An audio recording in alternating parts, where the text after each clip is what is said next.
Most dropshipping gurus eventually get called fake. Jordan Welch gets called fake too. But when you actually map the story of how he made money, his story doesn't line up with the scam narrative. So this isn't about opinions, it's about timelines. Did the success come first or did the audience come first? Because if someone builds real businesses, fails publicly, loses real money, and only then teaches, that's one category. If they monetize attention before execution, that's another. In this video, I'm walking through the evidence, wins, failures, debt, timelines, and by the end, it will be clear which category Jordan Welch actually belongs in. The internet has a pattern. Anyone who teaches online business eventually gets called a scam. And to be fair, a lot of them deserve it. But the real question isn't who sells courses. The real question is, did they succeed first or did they monetize attention first? Because those two timelines look very different. Jordan Welch was born January 9th, 1998 in North Fort Myers, Florida, and raised by a single mother. And this matters because his behavior showed a pattern early. Before dropshipping, before YouTube, before courses, Jordan was already experimenting. Mowing lawns, editing gaming videos, starting a clothing brand, reselling sneakers, even hosting sneaker conventions. Most of these didn't work. Some lost money, which is important because fake gurus don't usually show failure. Real operators collect it and show it publicly. After briefly attending college, Jordan dropped out with around $25,000 in student loan debt. He was living on his mom's couch, using food stamps, no audience, no brand, no safety net. He even tried getting a normal job. It lasted 3 days. Not because he refused to put the fries in the bag, but because he realized trading time for money wouldn't fix the real problem.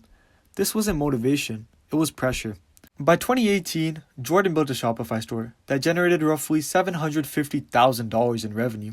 This is the screenshot people love to post, and on its own, it doesn't prove much. Revenue screenshots are easy to romanticize, and without context, they can be misleading. One good product, one decent ad run, and a store can spike fast, then collapse just as quickly. What actually matters isn't that the store worked. It's what happened immediately after it stopped working. Jordan moved to LA, mismanaged money, picked up bad habits, burned through profits. That $750,000 revenue screenshot, it's not the full story. Revenue isn't profit, and profit margins, the real measure of success, aren't always public.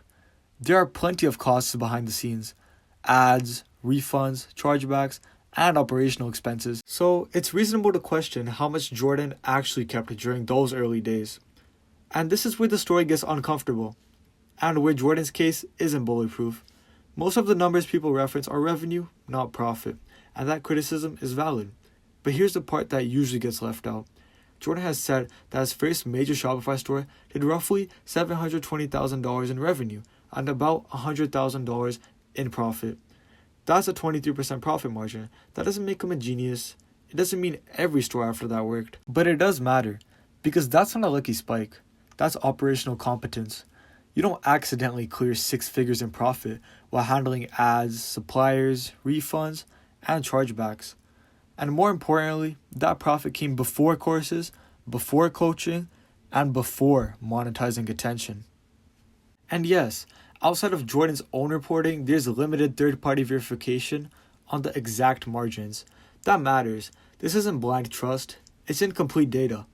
But here's why that criticism doesn't actually break the case. Because the next part of the timeline isn't success, it's collapse. In 2019, while trying to turn ViralVault into a business, Jordan got scammed. Money disappeared, credit cards got maxed out. He didn't quietly sneak into teaching, he went back into debt. Back to his mom's house again. This part rarely gets posted, but it matters more than the screenshot ever did. And this is where the pattern becomes hard to fake. With about $2,000 left over from a student loan refund, Jordan launched a simple product, the Sleep Band. No hype, no audience play, just execution. That store started doing $10,000 a month in profit. Not revenue, profit. From there, the businesses scaled again. By 2021, Jordan was generating millions in e-commerce revenue. Not once, not from one lucky store, but after multiple failures, resets, and rebuilds. ViralVault didn't disappear either. It evolved into a dropshipping education platform, but after execution, not before it. At the same time, his YouTube channel grew from around 30,000 subscribers to over 1.4 million. The audience followed the work, not the other way around. Fake gurus don't document losses. They don't openly talk about bad partnerships, addiction, because those stories don't exist if the success was fictional. You can question the margins, you can question the exact profit numbers, but the sequence of execution, failure, Few times, multiple times. I went even negative a couple times. recovery, repetition is hard to fake over the years. This is the moment where smart viewers go, okay, this person is actually thinking. Jordan has also openly talked about depression, addiction, And now I've been completely clean from burnout, and discipline failures. Instead of hiding mistakes, he documented them. Fake gurus protect their image, operators protect their systems.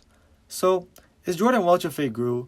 Based on the evidence, not vibes, not thumbnails, not Twitter takes, the answer is no. Not because he never failed, not because every claim is perfectly documented, but because the order matters. He experimented before he taught, he failed before he scaled, he lost money before he rebuilt, and only after repeating that cycle did education become part of the business. That doesn't make him perfect, it makes him qualified. You don't have to like him, you don't have to buy anything, but if we're judging legitimacy by execution, incentives, and timelines, Jordan Welch has earned the right to teach. And if you want more breakdowns like this, no hype, no drama, just evidence, subscribe, and comment who we should analyze next.